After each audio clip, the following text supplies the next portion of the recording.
ایک سوال یہ بھی پیدا ہوتا ہے کہ جب آپ حرم شریف میں داخل ہوتے ہیں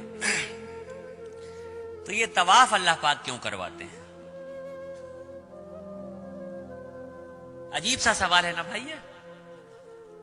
آپ اللہ کے مہمان بن کے گئے، آپ کی تو خاطرداری بٹھال کے کرانی چاہیے تھی، دستر لگنا چاہیے تھا. یہ اللہ پاک طواف کیوں کرا رہے ہیں اپنے گھر کا؟ آدم علیہ السلام کو جب اللہ رب العزت نے بنایا، فرشتوں کو جب یہ حکم دیا کہ آدم کو سجدہ کرو، اللہ رب العزت نے آدم علیہ السلام کا اور فرشتوں کا ذہنی اعتبار سے مقابلہ کروایا، اور اس ذہنی اعتبار کے مقابلے میں آدم علیہ السلام کی جیت ہوئی، اور فرشتوں نے 7ویں آسمان پہ بیت المعمور کے نام سے اللہ کا ایک گھر ہے اس کا طواف کیا.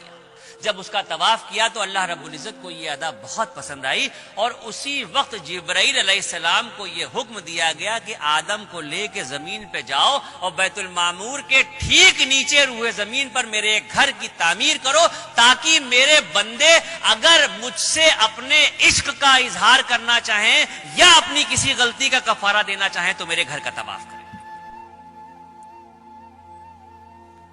اگر مجھ سے اپنے عشق کا اظہار کرنا چاہیں یا اپنی کسی غلطی کا کفارہ دینا چاہیں تو میرے اس گھر کا طواف کریں.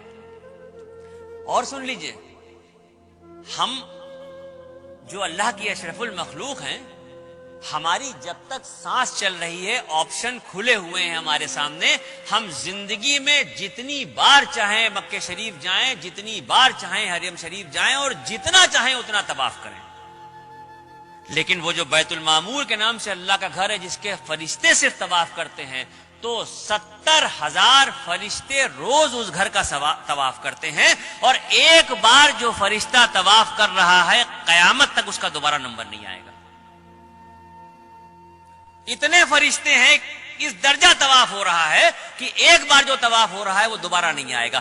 اب یہ جو زمین پہ خانہ کعبہ کی تعمیر ہوئی، تو اب تو ترقی ہو چکی ہے دنیا میں، ہر چیز آسان ہو گئی ہے. آپ گوگل پہ دیکھ سکتے ہیں، نقشہ اٹھا کے دیکھ سکتے ہیں، موبائل پہ دیکھ سکتے ہیں، کسی بھی طرح سے اگر آپ دیکھنا چاہیں آپ گوگل کے نقشے پہ جا کے دنیا کا نقشہ ڈالیے، اور دنیا کے نقشے پہ جب آپ دیکھیں گے تو پوری دنیا آپ کو گول دکھائی دے گی. یہ تو نقشے کے دیکھے بغیر بھی سب کو پتا ہے کہ دنیا گول ہے.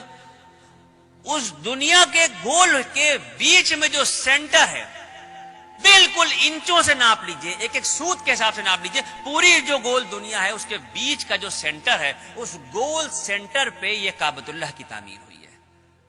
اب یہاں پر بات ختم نہیں ہوتی.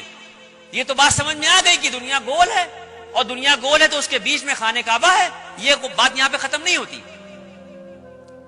اگر سائنس یہ کہتی ہے، میں نہیں کہہ رہا ہوں، اگر سائنس یہ کہتی ہے کہ دنیا گول ہے اور گھوم رہی ہے، تو پھر میرا ایمان یہ کہتا ہے کہ مذہب و ملت کی پرواہ کیے بغیر اس دنیا کا ہر شخص کعبۃ اللہ کا طواف کر رہا ہے.